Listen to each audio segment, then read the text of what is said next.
Entonces, en relación a esto, pues vamos a revisar, como les digo, las glándulas endocrinas propiamente dichas. Vamos a revisar la glándula hipófisis, las glándulas suprarrenales, la parte endocrina del páncreas, la glándula tiroides, la glándula paratiroides. Y obviamente conversaremos también un poquito de la parte endocrina cuando revisemos histología normal, tanto de testículos como de los ovarios, o mejor dicho, reproductor masculino y femenino. Entonces, la primera idea es recordar que tenemos nosotros las glándulas endocrinas propiamente dichas, que son estas que vamos a revisar, y también tenemos la parte que corresponde al sistema endocrino o neuroendocrino difuso, que son aquellas células que tienen una función endocrina o que secretan hormonas, pero que no constituyen parte de una glándula como tal, es decir, estamos hablando de las células enteroendocrinas en el tracto gastrointestinal, o de las células con esta misma función a nivel del tracto respiratorio. Estas constituyen parte de este sistema neuroendocrino difuso. Y las que vamos a ver, pues obviamente son las glándulas consideradas glándulas propiamente dichas, ¿no? Un poco de generalidades rápidamente. Mencionamos los mecanismos de secreción. Tenemos la secreción endocrina en este primer esquema, ¿no? En donde una célula produce la sustancia y esta obviamente sale a la matriz extracelular y va a ir a través de los vasos hasta su célula diana o a su órgano diana, ¿no? Entonces, esta es la primera característica importante que también se va a reflejar, obviamente, en la histología, que es la ausencia de conductos excretores. Es decir, en las glándulas endocrinas no vamos a tener conductos excretores, sino vamos a tener estromas ricamente vascularizados, que son justamente, o que explican justamente el mecanismo, cómo funciona, ¿no? A través de los vasos llega la sustancia, en este caso las hormonas, a sus órganos diana. En el caso de un mecanismo de secreción parácrino, es aquel en el cual la sustancia va a actuar en una célula que se encuentra cercana, una célula vecina, ¿no? Un mecanismo de secreción parácrino, y hablamos de un mecanismo de secreción autócrino, cuando es la propia célula la que produce la sustancia y va a actuar sobre ella misma, ¿no? Entonces, endocrino, parácrino y autócrino. El siguiente detalle que debemos notar es la presencia de receptores, ¿no? Vamos a tener nosotros o necesitamos la presencia de receptores en las células diana para que éstas puedan obviamente responder a la estimulación hormonal. Entonces, podemos ver en este esquema bastante simplificado de una célula que vamos a encontrar receptores de superficie celular, también receptores citoplasmáticos y también receptores nucleares. ¿De qué va a depender esto? Del tipo de sustancia que nosotros tenemos, es decir, el tipo de compuesto o el tipo de hormona. ¿Qué idea tenemos de una hormona? ¿Qué es una hormona?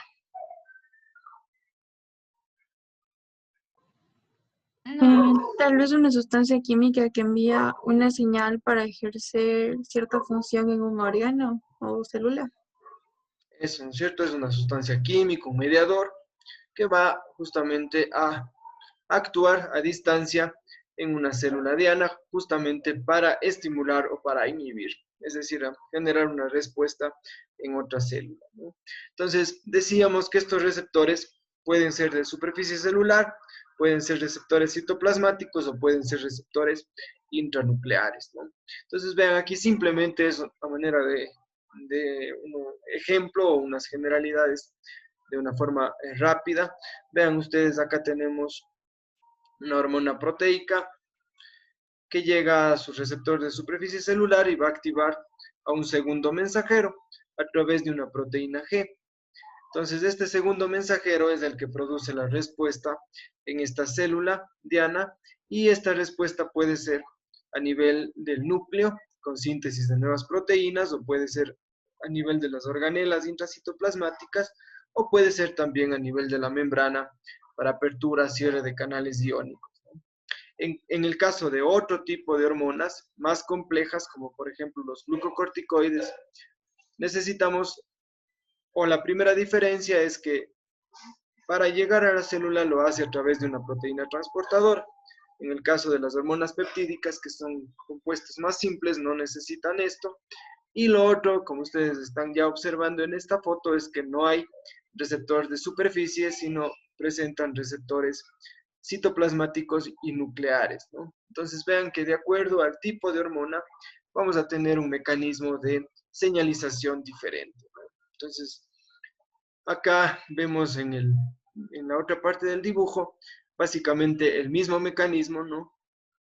Para una hormona esteroidea que llega con una proteína transportadora y básicamente es el mismo mecanismo de acá, ¿no? A través de un receptor, pero en este caso es un receptor que se encuentra en estas invaginaciones de la membrana que se llaman caviolas y a su vez va a activar un segundo mensajero que generará la respuesta en esta célula diana. Entonces, los tipos de hormonas que nosotros encontramos, tenemos péptidos, esteroides y análogos de los aminoácidos. Ahí ustedes pueden ver las clases de compuestos, es decir, los tipos de hormona y en cada uno de los órganos o las glándulas que vamos a revisar en un ratito más desde el punto de vista histológico, ¿no? Los tipos de hormonas, ¿no? Y de acuerdo a esto del mecanismo de señalización, como les digo, simplemente para plantearles algunos ejemplos dentro de las generalidades, fíjense ya que poniéndoles ya un nombre propio a esto que acabamos de mencionar, tenemos los segundos mensajeros, ¿no? Los nombres propios o los nombres feos de los segundos mensajeros, AMP cíclico, GMP cíclico, tirosincinasa, fosfatidilinositol. Entonces vean ustedes que para cada uno de los tipos de hormonas, ya específicamente vamos a tener un mecanismo de señalización. Por ejemplo, si nos fijamos en la oxitocina, tiene un receptor de superficie celular que va a activar a un segundo mensajero, en este caso el fosfatidilinositol. Entonces vean que de acuerdo, como les digo, al tipo de compuesto, tenemos segundos mensajeros específicos y mecanismos específicos. En el caso de los intracelulares, igual, ¿no? Tenemos hormonas como los glucocorticoides de la corteza suprarrenal, que tienen receptores citoplasmáticos. En el caso de los estrógenos, la progesterona ováricos, más bien tienen receptores nucleares, ¿no? Entonces, cada uno de ellos, según el tipo de compuesto que es, tiene su mecanismo propio de señalización, ¿no? Esto básicamente, como les digo, como una generalidad y vamos a entrar ya en la parte histológica, ¿no? Igualmente vamos a hacer un recordatorio rápido de algunos aspectos generales en histología que ustedes ya los conocen, ya los han revisado. Aquí ven en esta primera diapositiva, clasificación general de los epitelios. Epitelios que se clasifican por el tipo de célula o la forma de la célula y por el número de estratos, ¿no? Entonces yo tengo epitelios o epitelio plano, epitelio cúbico, epitelio cilíndrico y obviamente un epitelio que va a ser simple si tiene una sola capa o estratificado si son varias capas de células. Cuando le digo epitelio simple, cuando la célula es una célula, perdón, cuando le digo epitelio plano, cuando la célula es aplastada, es decir, es mucho más ancha que alta, ¿no? El epitelio o la célula es cúbica cuando justamente tiene la forma o nos recuerda la forma de un cubo con el núcleo central y las dimensiones parecidas. Y un epitelio cilíndrico cuando obviamente la célula es una célula alta con el núcleo que tiende a estar hacia la base. Hablamos de un epitelio cilíndrico, ¿no? Si tenemos más capas, obviamente son epitelios estratificados y de acuerdo a la primera capa o a la capa más superficial, nosotros tenemos el nombre o le damos la denominación al epitelio, ¿no? De acuerdo a la capa más superficial en un epitelio estratificado. Además, tenemos que recordar el epitelio pseudoestratificado, que es un epitelio simple en donde el aspecto o la altura de los núcleos están distintos, es decir, están a diferente altura y esto nos impresiona como un epitelio estratificado, pero en realidad todas las células hacen contacto con la membrana basal y por esto se denomina pseudoestratificado. ya un poco más en lo que vamos a ver de glándulas endocrinas, fíjense que nosotros podemos encontrar en los tejidos disposiciones celulares como cordones de células en estos esquemas o en estos dibujitos. Podemos encontrar nidos de células. Fíjense en la parte de abajo. Entonces, en las glándulas endocrinas nosotros vamos a encontrar nidos de células como estas. Aquí vemos 1, 2, 3, 4, 5. Un nido de 6 células. O cordones de células como esta que estamos viendo acá. En otras glándulas endocrinas vamos a ver esta disposición tipo folicular. ¿A qué se refiere esta disposición tipo folicular? A la presencia de un espacio central, una cavidad en el centro, y que está revestida por un epitelio. Estructuras quísticas. Tienen una cavidad en el centro y un epitelio que le reviste. Esto es un aspecto o una distribución tipo folicular que es propia de una de las glándulas que vamos a ver en un momentito más. Y acá vemos de manera general las glándulas, ¿no? Ustedes en tracto gastrointestinal revisaron también glándulas, ¿no? Cuando tenemos una estructura que tiene una luz revestida por un epitelio, hablamos de glándulas, ¿no? Estas glándulas, dependiendo de la forma, pueden ser glándulas tubulares, pueden ser glándulas acinares o alveolares, que tienen estas formas como de sacos, y también tubulalveolares, ¿no? Cuando tenemos una estructura combinada, ¿no? Una porción tubular y una porción más dilatada. En la parte de abajo tenemos la clasificación de los acinos, ¿no? Cuando hablamos de los acinos, tenemos acinos que son mucosos, acinos que son serosos y acinos que son mixtos, ¿no? Entonces, a ver, ¿quién se acuerda? ¿Cuáles son las diferencias entre un acino mucoso y un acino seroso? Acá ayúdense con estos dibujitos, miren. Tienen aquí el dibujo del acino mucoso y el acino seroso. La ubicación de los núcleos. Eso, muy bien. ¿Cómo es el uno y cómo es el otro? En el seroso es más central y en el mucoso orientado a la base en la forma Eso, de pirámide de la célula. muy bien. Exacto. Fíjense aquí. Núcleo central, la célula más pequeñita, una luz más chiquita también. Células piramidales. En el caso del mucoso, tenemos un núcleo hacia la base que tiende a como aplanarse o estar aplastado por la vacuola o por el moco que tiene aquí en la luz. ¿Qué más? ¿Qué otra cosa nos ayuda para diferenciar entre una secreción, mejor dicho, entre un acino mucoso y un seroso? El tamaño del acino, o sea que el mucoso es más grande. ¿Ya? Sí, también se nota, ¿no? La diferencia un poco de tamaño. ¿Qué les parece el citoplasma? Que eso también nos ayuda bastante. ¿Qué es el uno y qué es el otro? Que tiene una apariencia granulosa. ¿Cuál de los dos? El acino seroso, El seroso, ¿no es cierto? ¿Cómo se llaman esos granulitos? Pero, los ribosomas. bueno, pueden verse el aspecto, ¿no? Estos gránulos son los gránulos de simógeno, ¿no? En algunas ocasiones, o mejor dicho, en los acinos serosos, esta es la característica, ¿no? Tenemos estos gránulos que se llaman gránulos de simógeno y que le dan este aspecto, ¿no? Justamente granular al citoplasma y un aspecto más basófilo o más oscuro, ¿no? Vean cómo aquí también le dibuja o le pinta, mejor dicho, más morado, ¿no? Y en el caso del mucoso tenemos una coloración más pálida, más clarita, porque justamente en las tinciones de hematoxilina eosina vamos a ver el aspecto claro o el moco de la parte apical de los acinos se va a ver de un aspecto claro, ¿no? Se va a ver de una coloración más pálida, más clarita.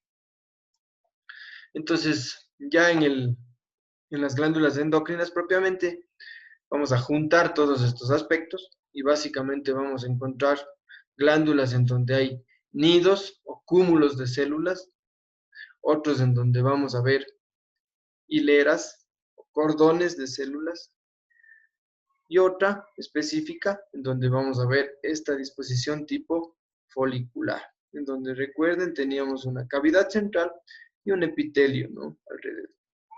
Entonces y la otra característica es que todas las glándulas endocrinas van a tener ricas redes vasculares, capilares fenestrados, por justamente lo que habíamos mencionado en las primeras diapositivas en relación a la forma, ¿no?, cómo funciona. La secreción llega siempre a través de los vasos y todos los mecanismos de retrocontrol se van a dar a través de estas redes vasculares que encontramos en todas las glándulas. Iniciamos con la hipófisis. La hipófisis es una glándula compuesta que se encuentra en la base del cerebro, en la silla turca.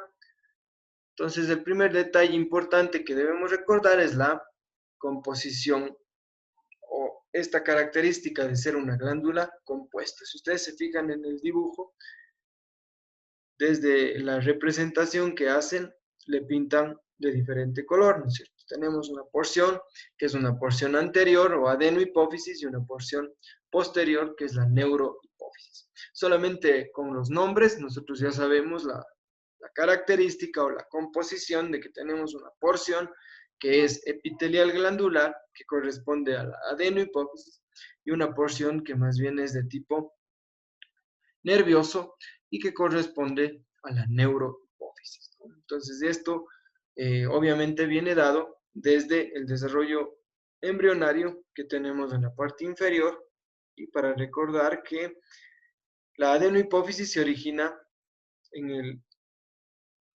o parte del ectodermo, ¿no? Se origina en el ectodermo de la orofaringe, en esta invaginación que se llama la bolsa de Rathke, y la neurohipófisis se origina, en cambio, en el neuroectodermo, a nivel del piso del tercer ventrículo. Entonces, tenemos un origen embriológico diferente que, lógicamente, le va a dar a esta glándula unas características histológicas, morfológicas distintas, ¿no?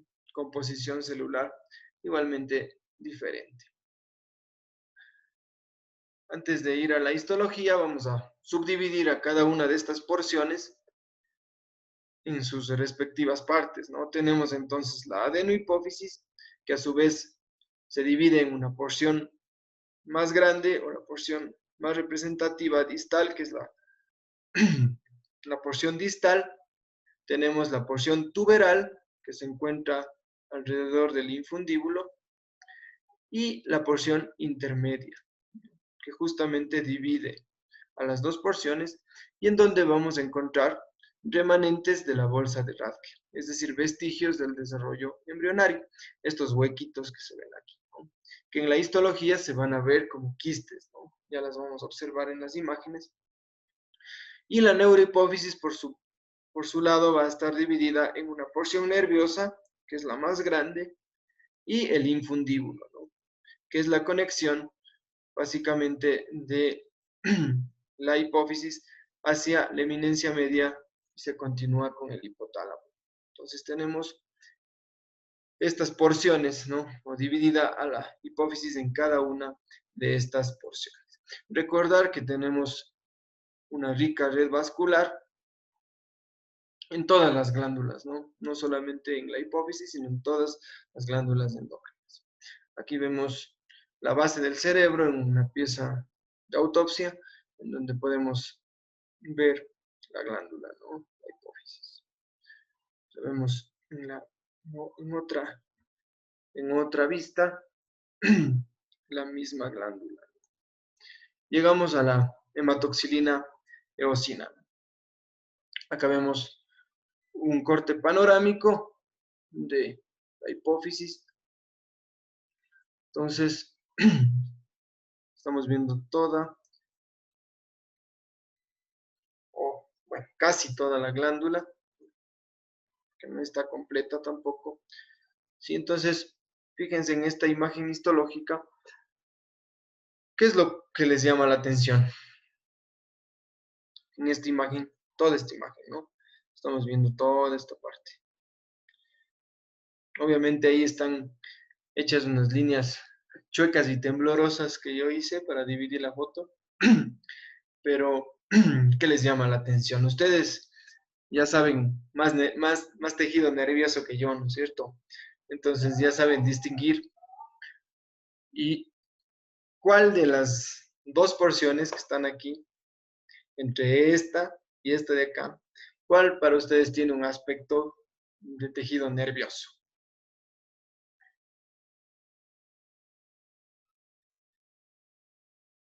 De fibras nerviosas. La izquierda puede ser. Estamos viendo, obviamente, como les digo, una vista panorámica. A ver, ¿esta de acá te parece? Sí. O sea, esto sería la neurohipófisis. Ajá. ¿Y esta? La adenohipófisis. ¿Ya? ¿Alguien, alguien, alguien que esté en desacuerdo o todos estamos de acuerdo? Yo creo que la de la derecha es la de no. ¿Ya? No, a ¿Por ver, qué? porque se ven como formas de nidos o de gránulos que es de la piel, la Eso, célula epitelial. eso, muy bien, ¿no? Entonces, desde la panorámica, recuerden ustedes que obviamente nosotros vamos a ver siempre desde las vistas panorámicas y en las vistas panorámicas vamos a tratar de identificar la disposición de las células. No vamos a ver todavía características obviamente citoplasmáticas ni nucleares, sino vamos a ver disposición de los grupos celulares que forman este tejido. Entonces, justamente vamos a tratar de hacer ese ejercicio, ¿no? Si nos fijamos aquí, vean, voy a delimitar algunos grupitos, ¿no? Como este. Si yo sigo por acá, esto de acá, esto de acá, por aquí otro. ¿Sí ven? Entonces yo estoy delimitando como nidos, grupos de células, ¿no? Células que se tiñen más intenso, en este caso se ven más eosinófilas, ¿no? Se ve más intensa la coloración respecto de esta de acá que se ve más pálida. Ahora, si yo trato de hacer lo mismo con esta porción, no puedo, ¿no es cierto? Tengo un material más homogéneo, rosado, pero no puedo distinguir grupos celulares. Más bien yo veo, obviamente, solamente núcleos, en este caso los núcleos, desde la panorámica que estoy viendo, ¿no es cierto? Y todo lo rosado que está acá corresponden a los citoplasmas de estas células que son poco definidos, obviamente se solapan unos con otros, yo no puedo distinguir dónde comienza, dónde termina una célula, ¿sí? Y tengo este aspecto. Obviamente, como les repito, no estamos viendo una imagen nítida, ni estamos viendo una imagen del todo clara, pero es la idea del reconocimiento de la arquitectura. Si yo les muestro esta foto, pues ya no vamos a tener tanto, o ya no nos va a resultar tan difícil, ¿no es cierto? Entonces vean esta imagen. Esto de aquí, ¿qué sería? Neuro. La neuro, ajá. La, Neurohipófisis. eso, ¿no es cierto? La neurohipófisis y la adeno, ¿no? Entonces ahí ya está más fácil, ¿no es cierto? Entonces lo mismo, ¿no? Esto es un aspecto epitelial. Grupos de células que tienen citoplasmas más amplios. Obviamente estos nidos de células se disponen de una forma apretada o están juntos unos con otros, dejan, digamos, poco estroma entre los nidos celulares y en ese estroma yo puedo ver vasos sanguíneos, ¿no? Recuerden, vasos o capilares sinusoidales. Aquí estamos viendo los vasos. Acá igual. Y estas fibras son tejido fibroconectivo, fibras de colágeno, que dividen estos grupos celulares, ¿no? Entonces, adenohipófisis y la neurohipófisis. Aquí sí nos recuerda más el aspecto de fibras, ¿no? Fibras. Recuerden ustedes que las fibras obviamente son células fusiformes de núcleos alargados. En el caso del tejido nervioso propiamente, de trayectos más ondulantes, ¿no? En relación a tejido fibroconectivo. Entonces aquí tenemos fibras nerviosas. En el caso de la neurohipófisis es importante recordar que no vamos a tener cuerpos neuronales, es decir, no vamos a encontrar neuronas, ¿sí? Porque acá solo estamos viendo las fibras, ¿no? Las fibras que vienen desde los núcleos supraópticos y paraventriculares, y en la neurohipófisis está pasando todos estos fascículos nerviosos, pero no voy a encontrar yo neuronas, solamente las fibras y obviamente los elementos de sostén del tejido nervioso, ¿no? Que sí son células de núcleos redondos, las células de sostén. ¿Sí? Por eso yo en esta imagen voy a encontrar también no solamente células de núcleos alargados, sino también algunas que se ven unos núcleos redondos, ¿sí? Que corresponden a las células de sostén, ¿no? Como esta, por ejemplo, o estas de acá, ¿no? Esta de acá. Son células de sostén. Entonces vamos a conversar un poquito más sobre los tipos celulares en la adenohipófisis, ¿no? Entonces, ya ubicados en la adenohipófisis, los nidos celulares que mencionamos, ahora, ¿qué otra diferencia ustedes notan en esta porción, ya solamente en la adenohipófisis, en los tipos celulares? En relación a la coloración. Arriba está como más morado que abajo, más pigmentado. Eso, ¿no es cierto? Muy bien, entonces, ¿cómo se van a clasificar las células en la adenohipófisis? Unas que son más moradas, que se llaman las basófilas, otras que son más rosadas, que se llaman las acidófilas, y otras que no pintan o que van a estar con el citoplasma claro, que se llaman las cromófobas. ¿Sí? Entonces, desde el punto de vista histológico, yo voy a tener los tres tipos de células: células acidófilas, células basófilas y células cromófobas. ¿No? Porque les digo ¿Cuáles desde... serían las cromófobas? Ya les vamos a ver, porque acá en esta imagen estamos más lejos y no las vamos a distinguir bonito. ¿Sí? Ya las vamos a ver. Entonces, desde el punto de vista histológico tenemos estos tres tipos. ¿Sí? Tenemos, ¿por qué les digo desde el punto de vista histológico? Porque de acuerdo a los tipos celulares o a la secreción hormonal, tenemos 5 tipos. ¿Sí? Tenemos las células productoras de hormona de crecimiento, o somatotrofina, las células lactotrofas, las células corticotrofas, las células gonadotrofas, las células tirotrofas, ¿no? Entonces, fíjense ustedes en este cuadrito, tenemos los tipos celulares: somatotrofas, lactotrofas, corticotrofas, gonadotrofas y tirotrofas. Y en la columna que dice tinción general, van ustedes a ver lo que acabamos de clasificar: acidófilas y basófilas, ¿no? Entonces, de acuerdo a la tinción citoplasmática por los gránulos de secreción, tenemos nosotros células acidófilas y basófilas. Como ven ustedes, la somatotrofa y la lactotrofa son células acidófilas, y las tres restantes, corticotrofa, gonadotrofa y tirotrofa, son basófilas. ¿Qué importancia tiene esto? Que nosotros vamos a poder reconocer desde un punto de vista de histología normal la composición celular de la hipófisis, ¿no? ¿En base de qué? De los porcentajes que nosotros sabemos que existen en la adenohipófisis. Entonces, fíjense que las células que más hay, o las células que predominan, son las células acidófilas.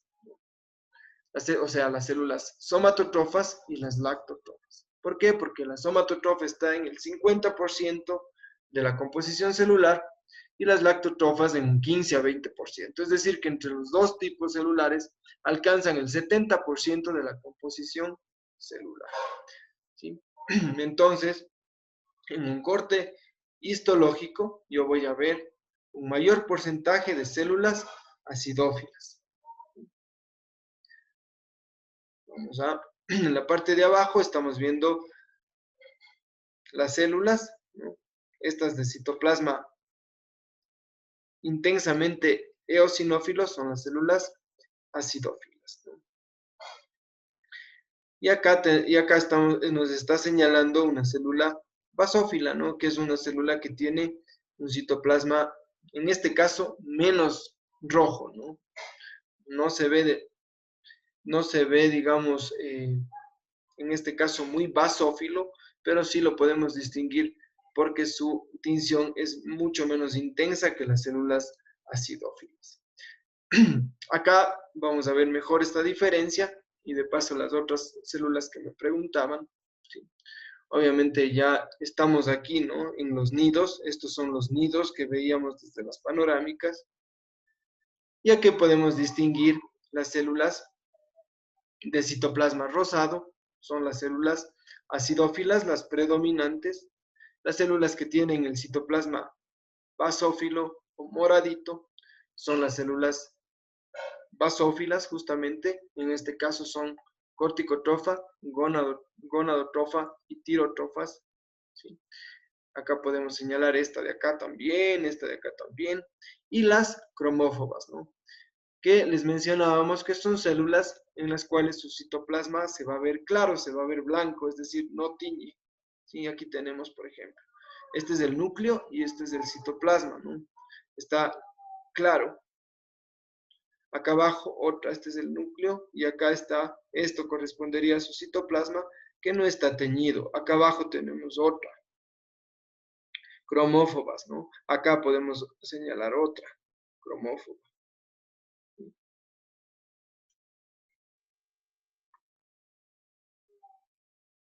Nuevamente, en un mayor aumento, tenemos las células acidófilas, que son las predominantes.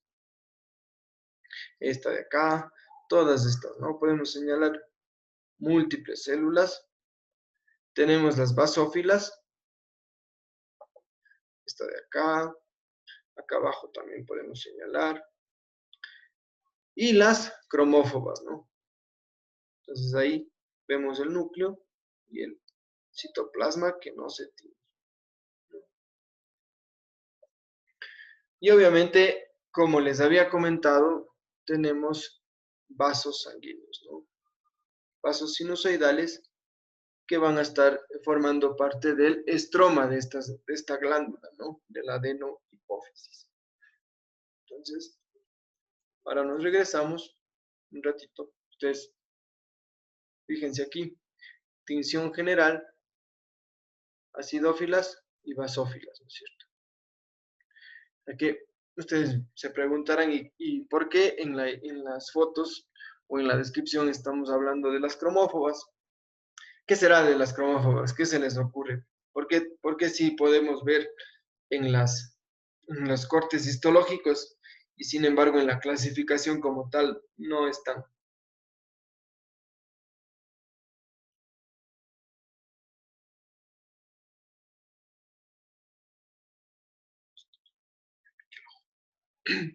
Porque tal vez son de sostén.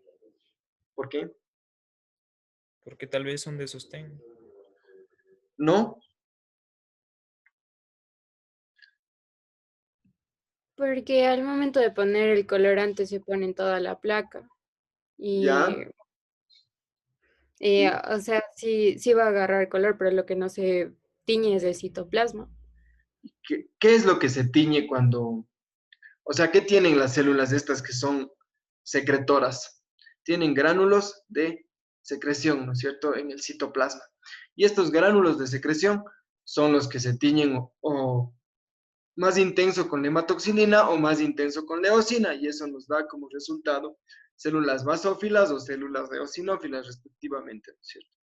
Pero en el caso de esto, o sea, ¿cuál es la explicación, mejor dicho, de este fenómeno?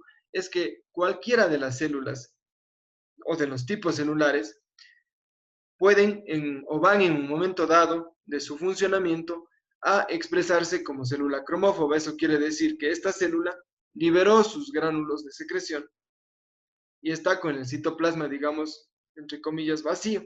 No tiene los gránulos de secreción y por eso no tiñe su citoplasma.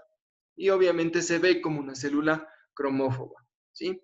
Por eso es que en los cortes siempre yo puedo ver las tres variantes, digamos, de célula.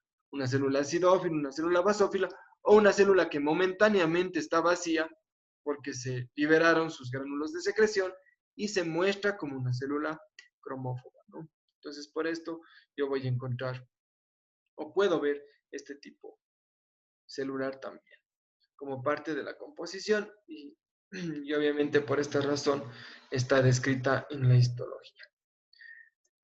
Aquí vemos un ejemplo, ¿no? Tenemos la parte de la silla turca, la hipófisis, ¿no? Agrandada, un poco más por arriba de su tamaño normal y vemos el corte histológico. Entonces ven, si yo le señalo así, esta porción, ¿cuál sería?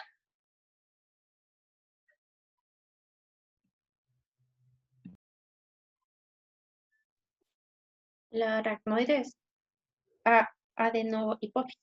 La adenohipófisis, ¿no es cierto? La adenohipófisis. ¿Por qué? Porque yo veo como los cordones o nidos de células, ¿no es cierto? Con esta rica red vascular. Todos estos son vasos. Y acá está La neurohipófisis. la neuro, ¿no? Si ven el aspecto, ¿no? Aquí se ve, por ejemplo, las fibras. El aspecto de fibras. Acá está otro núcleo alargado. ¿Ya? Estos de aquí son las células de sostén, ¿no? Que en la neurohipófisis se llaman los pituicitos, ¿no? Son las células de sostén, en este caso, en la neurohipófisis, ¿no? Y si yo tengo un adenoma o una neoplasia de la hipófisis, que es productora de hormona de crecimiento, entonces, ¿qué tipo de células yo espero ver? Que estén en prácticamente el 100% de la placa. Si yo tengo un adenoma que está produciendo cantidades anormales de hormona de crecimiento. ¿Qué tipo de células yo esperaría encontrar en el mayor porcentaje? Acidófilas y sería la... Acidófilas, exacto. Entonces vean que sí podemos nosotros hacer una correlación indirecta. Lógicamente no es exacta porque nosotros estamos diciendo que las acidófilas o pueden ser somatotrofa o pueden ser lactotrofa. Y las basófilas, las otras tres. Entonces, o sea, obviamente no tenemos exactitud. Cuando ya hablamos de patología propiamente y tenemos que hacer un diagnóstico, vamos a usar coloraciones distintas, vamos a usar inmunohistoquímica y vamos a marcar propiamente solo las que producen hormona de crecimiento o solo las que producen prolactina o solo las que producen corticotrofa, etc. ¿Sí? Entonces, justamente esto es la aplicación, digamos, a manera de ejemplo, ¿no? Cuando nosotros tenemos problemas de hormona de crecimiento, pues vamos a manifestar si esto sucede en nuestra etapa de crecimiento todavía, se va a manifestar como gigantismo o como enanismo. Y si esto sucede ya en una persona que ha terminado su crecimiento, vamos a tener clínicamente esta manifestación que es la acromegalia. Entonces, fíjense ustedes el aspecto de este paciente con unos rasgos toscos, crecimiento de la mandíbula, una prominencia de los arcos superciliares, que es el prognatismo o prominencia frontal, y un incremento excesivo del vello, que es la hipertricosis. Todo esto como una manifestación de producción excesiva de hormona de crecimiento. Cambiamos de glándula, nos vamos a la tiroides. En cuanto a la tiroides, una glándula constituida por dos lóbulos laterales que están unidos o conectados por esta porción del istmo. Se encuentra a nivel de la parte anterior del cuello, segundo o tercero cartílago de la tráquea. Aquí ven ustedes en la diapositiva las dimensiones y el peso referencial. Tiene su origen en el endodermo, a partir del primordio en el primordio de la lengua, ¿no? que origina el ducto tirogloso y que obviamente va a descender desde esta porción, digamos, en la parte superior, hasta ubicarse en su posición definitiva, que es a nivel del segundo o tercer cartílago traqueal. Desde el punto de vista histológico, después me regreso a las otras, primero esta, que es más panorámica.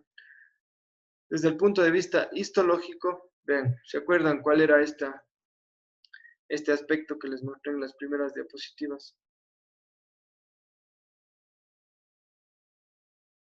Que tiene una cavidad con un contenido y está revestido por un epitelio, ¿no?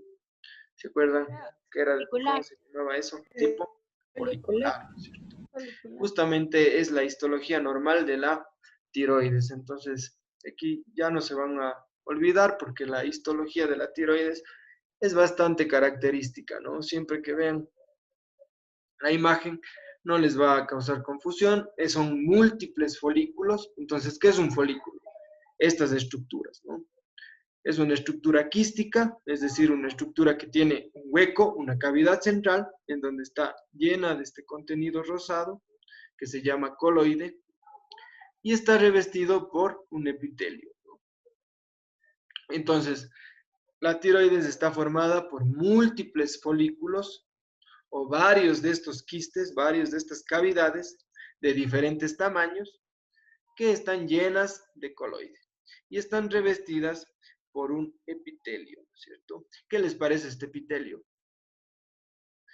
De acuerdo a la clasificación de los epitelios, ¿qué sería? Simple, plano, cúbico o cilíndrico.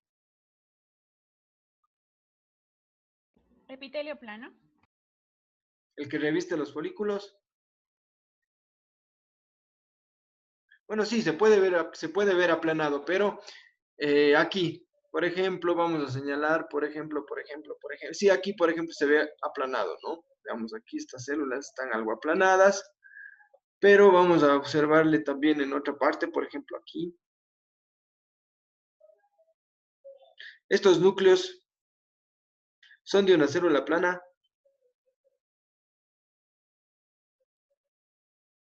No. ¿Puede ser cilíndrico? Es más bien un epitelio cúbico, ¿no? Cúbico. Entonces, el epitelio de la tiroides es un epitelio cúbico simple, ¿sí? Pero ¿por qué les digo? No está mal la apreciación de que podría verse plano, y esto es importante, porque si bien la descripción histológica es una sola, pero siempre hay que entender que nosotros podemos ver diferentes imágenes en función de la actividad de la glándula, ¿sí? Fíjense acá. Estoy viendo un mayor aumento. Es un folículo que está cortado, o sea, no le estoy viendo completo, ¿no? Esta es la mitad de uno y acá está un pedazo de otro, ¿no es cierto? Aquí está el coloide y este es el epitelio de revestimiento. Entonces, si ustedes ven estas células de aquí, por ejemplo, esta, o las del frente del otro folículo, sería imposible decir que eso es un epitelio cúbico, ¿no es cierto? Eso es un epitelio plano. Pero no quiere decir que la tiroides tenga dos tipos de epitelio. El epitelio de la tiroides es cúbico simple, pero si el folículo está lleno de coloide, es como, imagínense, es una cavidad, ¿no? Entonces, si está completamente lleno, la pared se distiende más de este folículo y la célula se aplana. Mientras que si está más vacío o con menos coloide, como en el caso de acá, va a tener un aspecto más cúbico, ¿sí? Entonces vean aquí, esta célula tiene un aspecto o es de forma cúbica. Todas las células que hemos estado señalando que revisten el folículo, estas células cúbicas, son las células principales de la tiroides que se llaman las células foliculares. Son las células que sintetizan T3 y T4. Son las células foliculares, es decir, son las células que van a sintetizar las hormonas tiroides.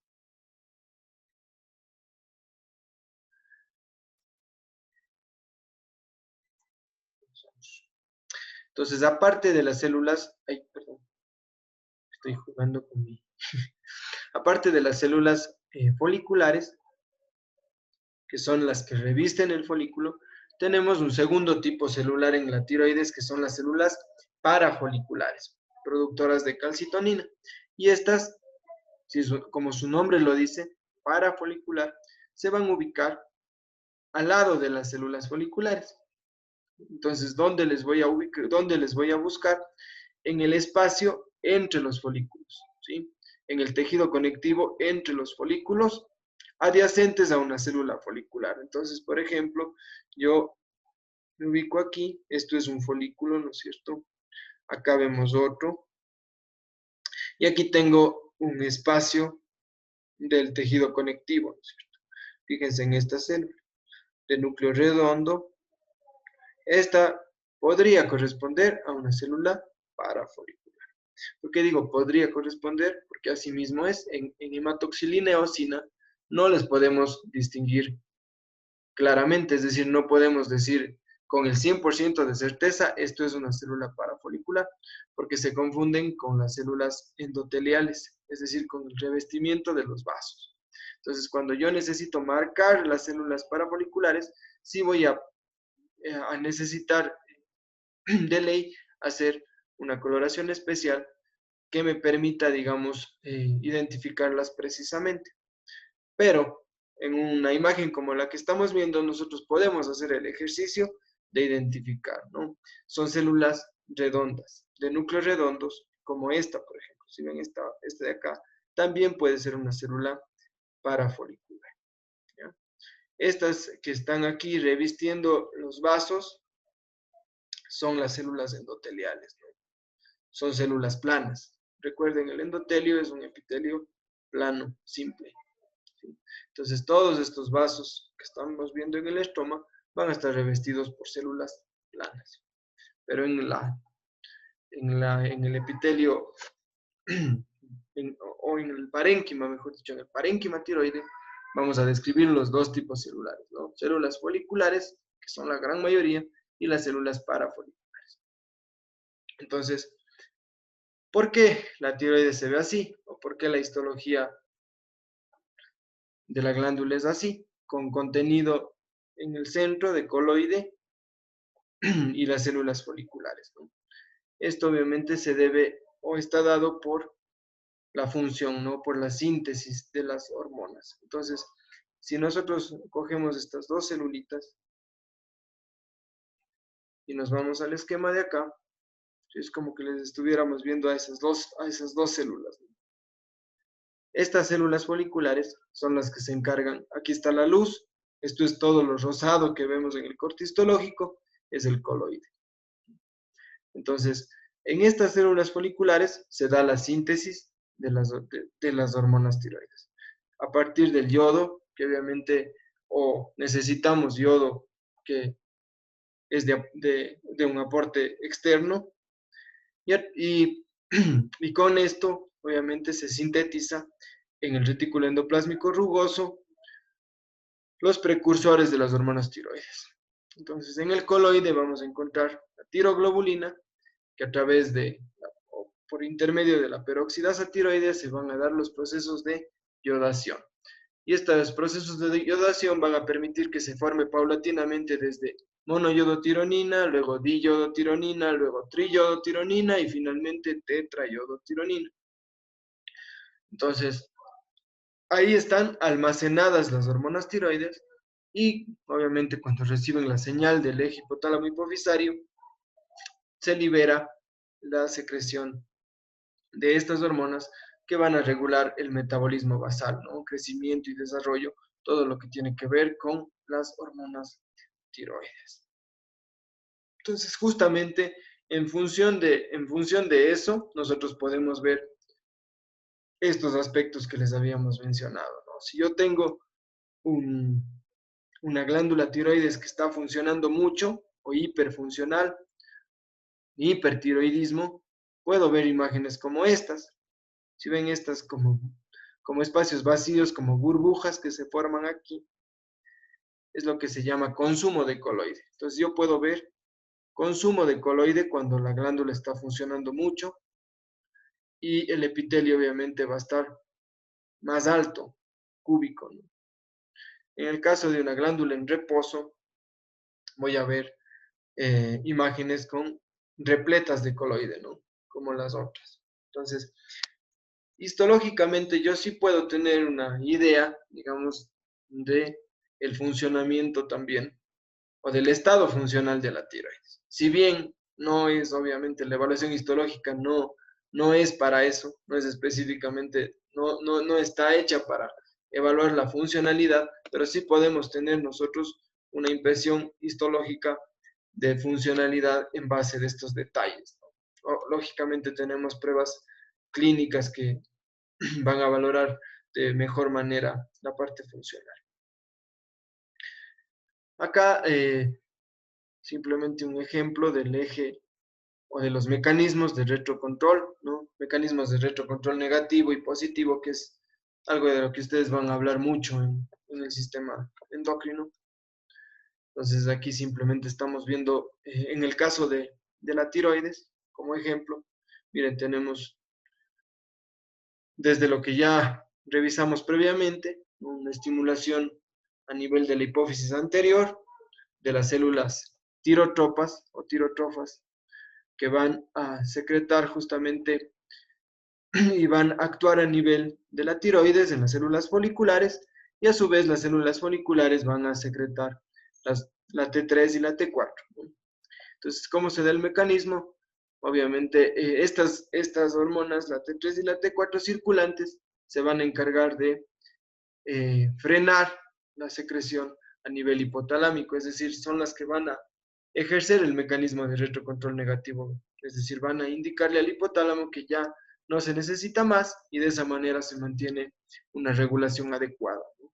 Entonces, hablamos de un retrocontrol negativo cuando la respuesta en el órgano diana, en este caso, es inhibir, y del retrocontrol positivo cuando esta respuesta es para estimular o para aumentar la producción. Las células C o las células parafoliculares, que también les conocimos, les mencionamos, son células productoras de calcitonina que regulan la concentración del calcio plasmático. Aquí tenemos un ejemplo. Entonces, fíjense esto que estoy señalando acá en la imagen de la parte superior. ¿Qué es esto de aquí? ¿A qué corresponde? Todos estos. No son las burbujas. Ya, bueno, estas podrían ser, ¿no? Ya. Pero entonces, ¿qué órgano es? ¿O qué estructuras son estas? Los folículos de la tiroides. Tiroides, ¿no es cierto? Folículos tiroides, ¿no es cierto?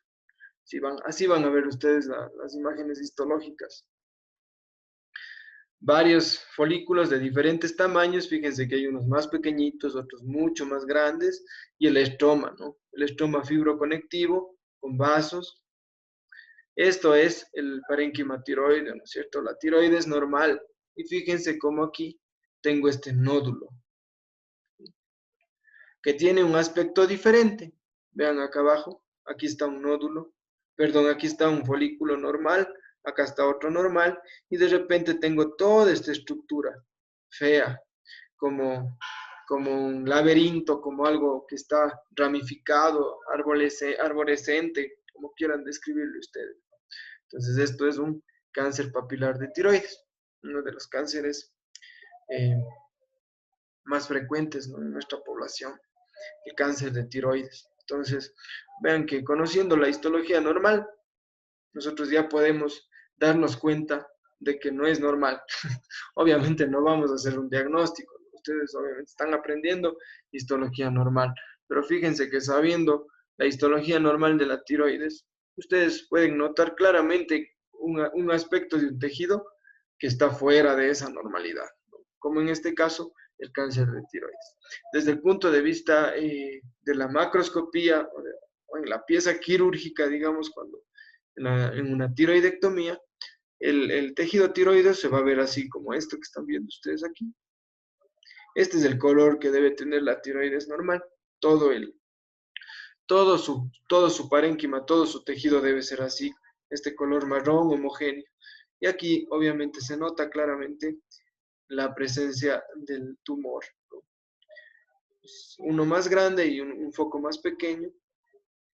Y el aspecto obviamente más ya un poco con mayor aumento es para ver las características celulares, ¿no? Igual las células foliculares, que eran de núcleos redondos, regulares y todo, fíjense como aquí ya se ven feos, ¿no? Ya son unos núcleos agrandados, irregulares, más oscuros, es decir, con una cromatina más densa. Y características, obviamente, todo esto que tienen que ver con malignidad, ¿no? Desde el punto de vista microscópico. Vamos, paratiroides. Las paratiroides se encuentran adosadas a la tiroides. Son 4 glándulas pequeñas ovoidales que, como ven en el dibujo, están pegadas a la tiroides en la parte posterior, revestidas por un tejido fibroconectivo, es decir, con una cápsula de tejido fibroconectivo que emite unos delgados tabiques que van a dividir a la glándula en lóbulos o en nidos de células que van a constituir el parénquima, digamos, de la glándula paratiroides. Un hallazgo importante para reconocer y para recordar de la paratiroides es la sustitución por grasa, ¿no? Es decir, vamos a tener tejido adiposo que se mete en la glándula y vamos a ver grasa o células adiposas maduras, y en medio de esa grasa vamos a encontrar los nidos de células poligonales, en este caso células principales. Igual tienen un origen endodérmico las glándulas paratiroides. Vamos a ver los tipos celulares. En la paratiroides encontramos 2 tipos celulares: las células principales y las células oxífilas o llamadas oxifílicas. Entonces aquí estamos viendo prácticamente una glándula paratiroides completa, ¿no? Fíjense ustedes que las características para diferenciar entre un tipo celular y el otro se basan básicamente en lo de siempre, ¿no? En la hematoxilina eosina. Entonces tienen un grupo de células que tienen el citoplasma más acidófilo o son más rosadas. Estas son las células oxífilas. Y otro grupo que tienen el citoplasma entre claro y ligeramente eosinófilo, es decir, va a ser un rosado tenue, o van a tener el citoplasma como vacío, que eso significa citoplasma claro, como estos que se están viendo acá arriba. Ya vamos a ver imágenes con un poco más de aumento. La disposición de las células es en nidos, en cúmulos de células igual, ¿sí? Todos estos de aquí, estos grupos de células.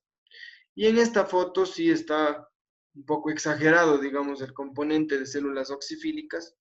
El componente predominante es de células principales. Siempre lo que más se van a ver son células principales y pequeños grupos de células oxifílicas. Entonces, las células principales son las células que producen la paratormona y que regulan el calcio y el fósforo sérico. Las células oxifílicas están descritas, pero no Están descritas morfológicamente, pero no se les ha descrito una función específica, ¿no?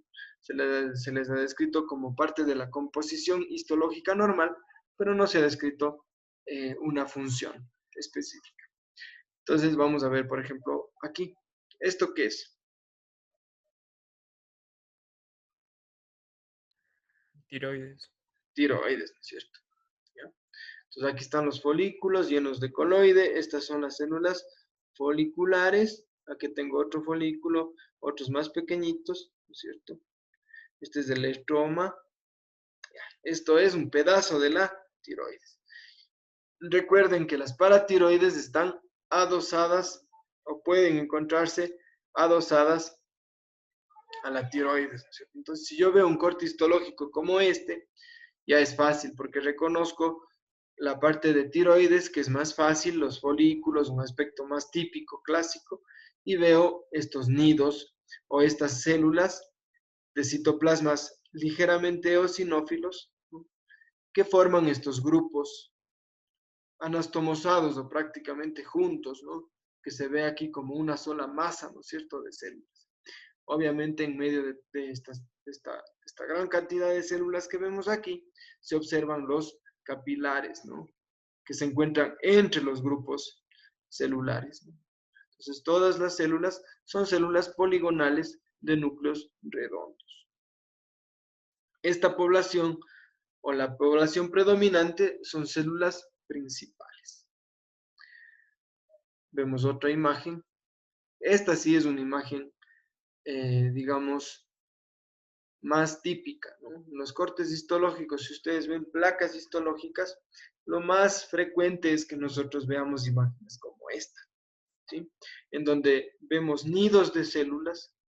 Aquí está uno, acá está un nido un poco más grande, formando como un cordón. Acá un nido más chiquito. Nidos de células redondas, con núcleos redondos, forma poligonal de estas células, citoplasmas ligeramente eosinófilos y en algunos casos se ven citoplasmas claros, como este de aquí, este de acá, ¿no? Tienen aspecto entre claro y ligeramente eosinófilo, ¿no? Células principales. Y noten la diferencia con las células oxífilas, ¿sí? Estas de aquí, 1, 2, 3, 4, este grupito de aquí. Tienen el citoplasma más rojo, ¿sí? Entonces siempre se van a ver unos grupitos pequeños de células con el citoplasma intensamente eosinófilo. Esas corresponden a las células oxífilas. Y el otro detalle que yo les decía que hay que recordar en la paratiroides es esto, ¿no es cierto? ¿Qué células son estas? Adiposa. Adipocitos. Adipocitos, ¿no es cierto? Son los adipocitos. Así se ve el tejido adiposo, ¿no es cierto? Como una célula vacía, con la gran vacuola lipídica y el núcleo que está aplastado hacia un extremo, como aquí. Acá también se ve un núcleo de un adipocito. Entonces, cuando ustedes vean grasa y en medio de esa grasa o de ese tejido adiposo maduro, los nidos, ya es más fácil, ¿no? Sabemos que estamos viendo la paratiroides, células principales y células oxifílicas.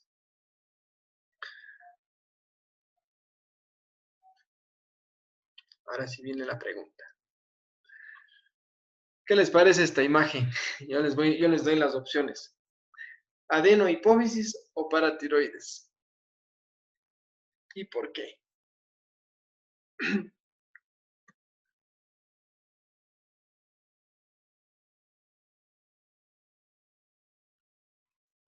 Podría ser paratiroides por los grupos celulares. O sea, como que no tiene los folículos bien definidos como la tiroides.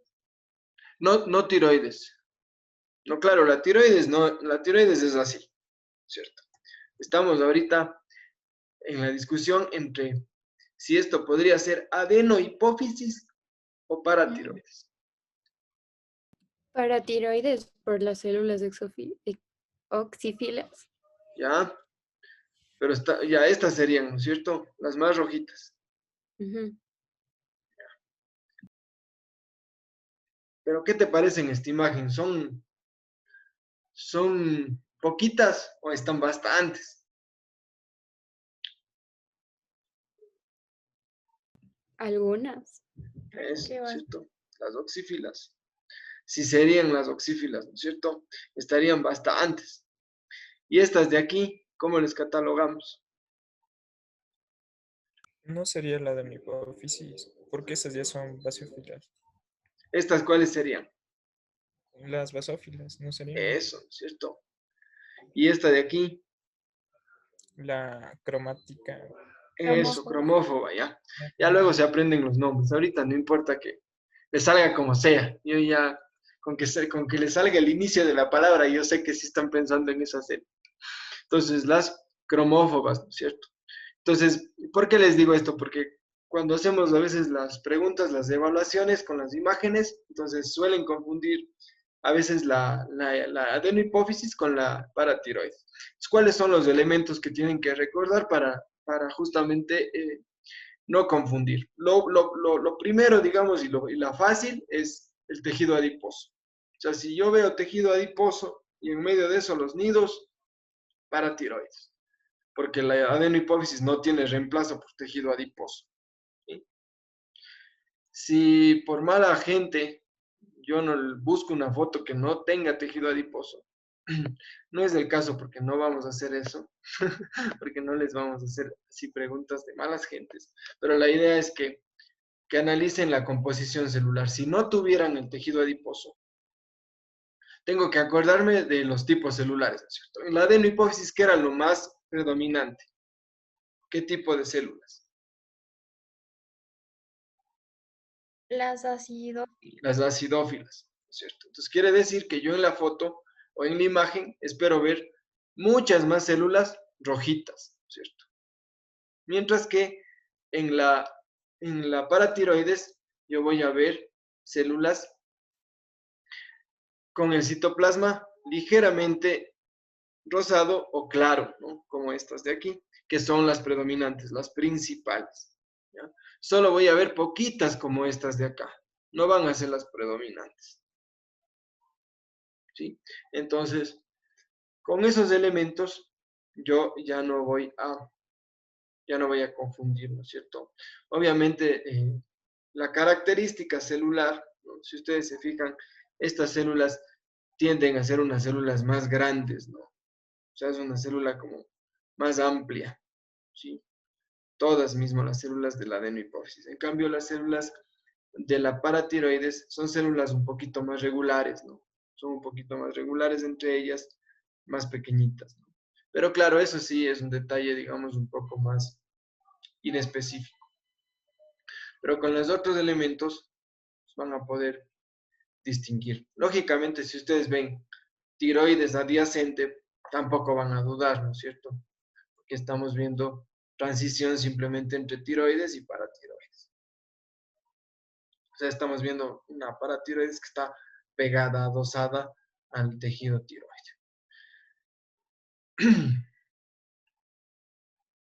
Esta de aquí estamos viendo, ¿no? Células principales, estas de acá. Algunas, recuerden, algunas se van a ver de citoplasmas claros, otras de citoplasmas acidófilos, pero siempre las oxifílicas van a ser mucho más intensas que las principales. Páncreas. Esto es lo último que vamos a ver hoy. ¿Ya? Ya no se aburra. Ya con esto me despido. Lo otro, la suprarrenal le dejamos para la siguiente. Entonces, en el páncreas, obviamente nosotros nos referimos al páncreas endocrino o a la parte endocrina, pero inevitablemente tenemos que describir o saber que lo que vamos a reconocer es una glándula compuesta, es una glándula mixta, perdón, con un componente exócrino, que es el componente predominante, y un componente endocrino que representa el 2% del componente global del páncreas. Entonces, si pensamos en eso, siempre los elementos para distinguir el páncreas no van a ser los islotes de Langerhans o no van a ser el componente endocrino, sino va a ser todo lo demás. Es decir, yo jamás voy a poder identificar un páncreas por los islotes. Yo voy a identificar el páncreas por todos los demás, por todas las características, ¿no? Obviamente ustedes ya lo revisaron al páncreas en endocrino, en digestivo, la parte, digamos, exócrina del páncreas, con sus porciones y todo lo demás. Acá estamos viendo una imagen histológica del páncreas, hematoxilina eosina. ¿Cómo describirían esta imagen? A ver, ¿quién se acuerda cómo era la descripción o cómo estaba constituido el páncreas?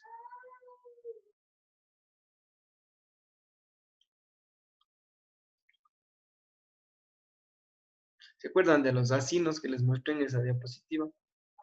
Para eso era, para que se acuerden del páncreas. Entonces, ¿qué tipo de acinos son estos? Los que componen el páncreas. Si ustedes ven una imagen así, como esta que les estoy mostrando, ¿no? Así que se ve morada y formando estos lóbulos. ¿En qué piensan? ¿En Serosos. secreción serosa o en secreción mucosa? Serosos. Seroso, ¿no es cierto? Pero segurísimo, pues, no así dudando. ¿Cierto? Siempre que vean este aspecto, es un aspecto de una glándula serosa. ¿No? Recuerden, ¿se acuerdan el dibujito? ¿Cierto? Era un dibujito más moradito, con una célula más chiquitita. Por eso el aspecto desde la panorámica. Entonces, el páncreas, ¿cómo está constituido? Por lóbulos, que son estos grupos, estos pedazos, digamos, que se ven aquí, son los lóbulos o lobulillos, que están separados por tabiques de tejido fibroconectivo, tejido adiposo también se ve aquí. Y estos lóbulos, porque aquí estamos viendo la panorámica, ¿no es cierto? Estos lóbulos, adentro, cuando veamos una imagen de mayor aumento, cada uno de estos lóbulos están constituidos por los acinos serosos. Entonces, de este de aquí, ¿qué sería? ¿O qué es, mejor dicho?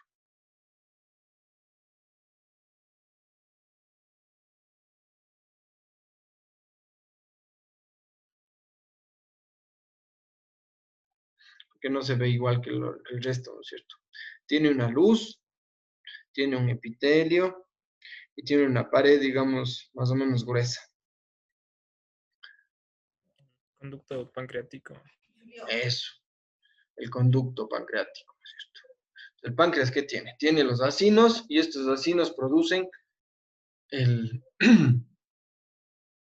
producen la secreción serosa proteica que tiene que salir por algún lado y sale por los conductos, ¿no es cierto?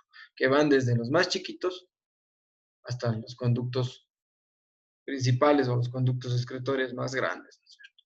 Entonces,